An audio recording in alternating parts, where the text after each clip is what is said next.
Так начинается каждое утро 13-летней Николь Джинджоля. Хрупкая на вид, но очень сильная духом девочка вынуждена быть не такой, как все. Всю жизнь лечиться, ограничивать себя во многом и бороться за жизнь. У Николь муковисцидоз. Это системное генетическое заболевание, которое приводит к нарушениям функции органов дыхания и желудка. Именно от дыхательной недостаточности может погибнуть больной муковисцидозом. На долю девочки выпало нелегкое испытание. Почти с рождения она постоянно проходит обязательное обследование и лечение. В эти моменты Николь ставит жизнь на паузу. Перестает ходить в школу, отказывается от всех активностей, в том числе и от любимого занятия – рукоделием. И практически ни с кем не общается. Несмотря на свой возраст, она уже знает, какие ей нужны лекарства и в какое время их принимать.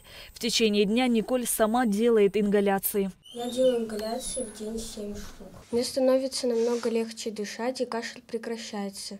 Во время ингаляции я не просто сижу, я рисую, леплю, читаю или же также смотрю мультики. Я привыкла ко всем процедурам, я уже привыкла к этому всему, и мне уже это легко дается. Историю Николь наверняка многие помнят. Сразу после рождения у девочки никаких отклонений от нормы обнаружено не было. Однако на третий день врачи обнаружили у ребенка кишечную непроходимость, и Николь была сразу же прооперирована. Однако ей не становилось лучше. Было принято решение о повторной операции, после которой кишечник крохи был восстановлен, и девочка начала получать нормальное питание и прибавлять в весе. Казалось, справились с одной бедой. Так вслед за ней пришла другая, новая. Николь начала кашлять. Кашель с каждым днем все больше усиливался. Она дышала с трудом с помощью многократных ингаляций. На следующий день сдали анализы в лабораторию на муковисцидоз. Диагноз подтвердился. С тех пор родители делают все, чтобы их дочь чувствовала себя хорошо. С утра, как мы встаем, мы начинаем делать ингаляции. У нас утром идет 3 вида ингаляции.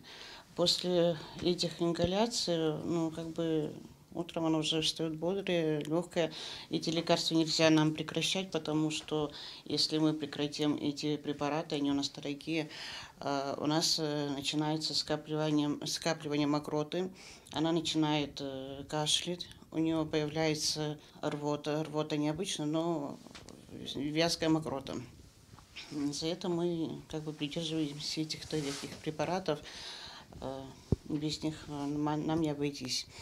А ближе к вечеру у нас идет опять ингаляция тигераза, которая тоже должна она пожизненно получать. И вечером опять то же самое повторяется, у нас 3 ингаляции вечерние.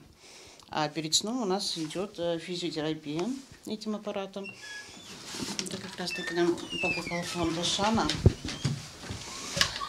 Этим аппаратом оно дает поток воздуха в легких резко и обратно отталкивает. И этим способом мокрота у нас отходит от легких. Николь проходила лечение в Израиле, Турции. У нее тяжелая форма заболевания, а как следствие много побочных осложнений. В организме есть синегнойная инфекция. Помимо этого у девочки проблемы с пищеварением. Организм не усваивает белок. В результате этого в 13 лет девочка весит 32 килограмма. Из-за этих всех ферментов у нас в день идет 30 капсул криона. Она получает, могу показать, вот это у нас идет суточная доза. И после этих лекарств она очень плохо кушает. И мы стараемся поддерживать,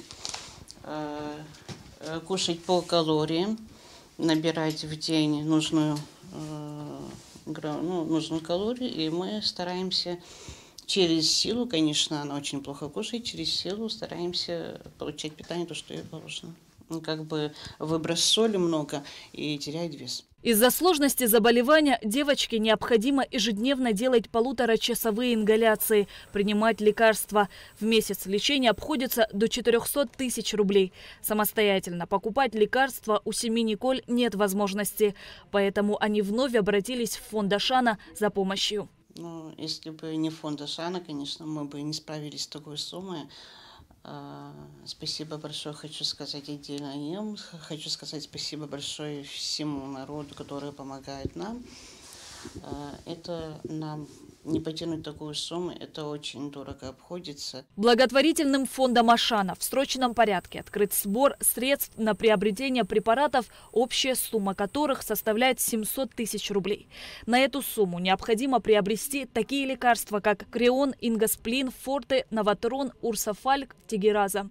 Эти лекарства будут поддерживать жизнь девочки на протяжении полугода, чтобы Николь могла дышать, закончила школу, поступила в университет. Сейчас ей нужна наша с вами помощь. Конечно, прежде всего хочу сказать о том, что невозможно переоценить деятельность благотворительного фонда Ашана, который на протяжении уже многих лет оказывает адресную помощь и поддержку детям с тяжелыми заболеваниями, с хроническими заболеваниями, жизнеугрожающими, в том числе очень редкими заболеваниями. Но деятельность благотворительного фонда Ашана не могла бы состояться, если бы не было бы вас. Конечно, несомненно, государство выполняет свои обязанности по лечению людей, выделяет на это соответствующие средства, но бывают ситуации, когда государство по ряду обстоятельств не в состоянии оказать необходимую помощь достаточно быстро.